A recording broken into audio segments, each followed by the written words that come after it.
اعوذ باللہ من الشیطان الرجیم بسم اللہ الرحمن الرحیم۔ لاکھوں کروڑوں درود حضور نبی کریم صلی اللہ علیہ وآلہ وسلم پر اور آپ کی آل پر۔ اولیاء کرام کے ناظرین کرام السلام علیکم۔ ناظرین کرام، آج ہم حضرت امیر خسرو رحمۃ اللہ علیہ کا نہایت ہی دلچسپ واقعہ بیان کریں گے جو یقیناً آپ کے لیے دلچسپی کا باعث ہوگا۔ حضرت امیر خسرو رحمۃ اللہ علیہ حضرت محبوب الہی خواجہ نظام الدین کے مرید تھے۔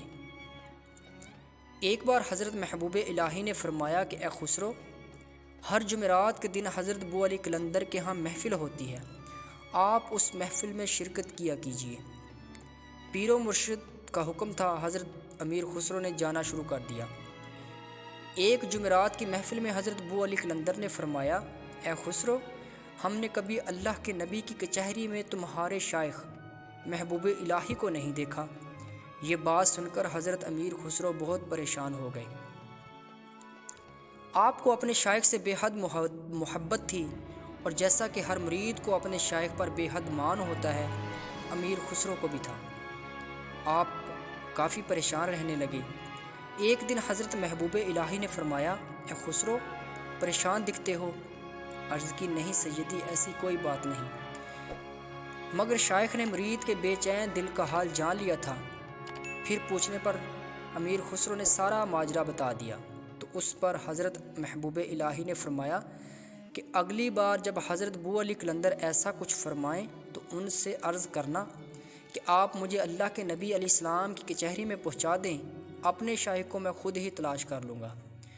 حضرت امیر خسرو بہت خوش ہو گئے۔ کچھ دن بعد پھر حضرت بو علی قلندر نے ایسا ہی فرمایا، تو آپ نے کہا، حضرت آپ مجھے اللہ کے نبی علیہ السلام کی کچہری میں پہنچا دیں، اپنے شیخ کو میں خود ہی تلاش کر لوں گا۔ تو حضرت بو علی قلندر مسکرائے اور آپ کے سینے پر ہاتھ رکھا۔ تو جب آپ نے آنکھ بند کی تو دل کی آنکھ کھل گئی، اور امیر خسرو بارگاہ محبوبیت یعنی بارگاہ رسالت صلی اللہ علیہ وآلہ وسلم میں پہنچ گئے، اور پہنچ کر ہر ولی اللہ کا چہرہ دیکھنے لگے، مگر حضرت محبوب الہی نظر نہ آئے۔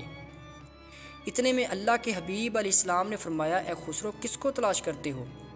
عرض کی، حضور، اپنے شیخ کو تلاش کرتا ہوں۔ قربان جائیں، آقا علیہ السلام نے فرمایا، اس سے اوپر والی کچہری میں جاؤ۔ تو آپ اس سے اوپر والی کچہری میں چلے گئے۔ وہاں بھی آقا علیہ السلام موجود تھے۔ حضرت امیر خسرو پھر ہر اللہ کے ولی کا چہرہ دیکھنے لگے، مگر آپ کو آپ کے شیخ نظر نہ آئے۔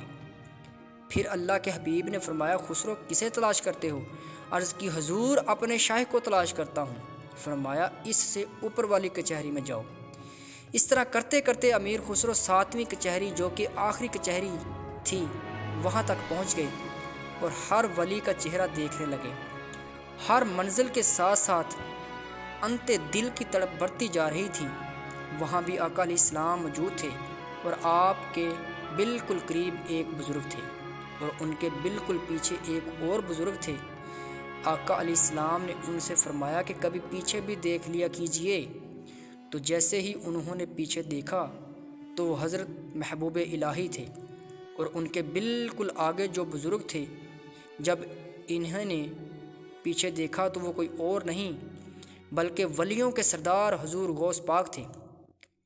جب حضرت امیر خسرو نے اتنے دنوں کی پریشانی کے بعد اپنے شیخ کا یہ مقام دیکھا تو ولیوں کے درمیان میں سے اپنے شیخ تک پہنچنے کی کوشش کی، تو ساتھ ہی حضرت بو علی قلندر نے اپنا ہاتھ اٹھا لیا، اور آپ ساتھ ہی پھر اس دنیا فانی میں آ گئے۔ لیکن آپ وجد میں تھے، جھومتے جھومتے اپنے شیخ کے آستانے تک آئے۔ اس سارے واقعہ میں کچھ باتیں بہت اہم ہیں۔ ایک یہ کہ جس طرح آقا علیہ السلام ہر کچہری میں موجود ہیں، اسی طرح آپ ہر جگہ موجود ہیں، اور اپنے ہر امتی کا احوال اور نام تک جانتے ہیں۔ جبھی تو امیر خسرو کا نام لے کر مخاطب ہوئے۔ دوسری یہ کہ حضرت بو علی قلندر حضرت امیر خسرو کو ان کے شیخ کا مقام دکھانا چاہتے تھے۔ اس سب واقعہ میں حضرت امیر خسرو کی سب سے بڑی خوش قسمتی یہ ہے کہ جو اس ناچیز کو بے حد کے عزیز ہے، وہ یہ کہ سیدی علیہ السلام آپ سے 7 بار مخاطب ہوئے۔ اللہ اکبر! اس سے بڑھ کر ایک امتی کے لیے خوش قسمتی کیا ہو سکتی ہے؟ مالک ہمیں بھی اپنے حبیب علیہ السلام کی بارگاہ میں قبول فرمائے، آمین۔ معزز ناظرین اکرام، اگر آپ کو ہماری یہ ویڈیو پسند آئی ہے تو لائک کیجئے، سبسکرائب کیجئے ہمارے یوٹیوب چینل اولیاء کرام کو، تاکہ ہماری رہنمائی ہو سکے اور ہم مزید اچھی ویڈیو لا سکیں۔ شکریہ۔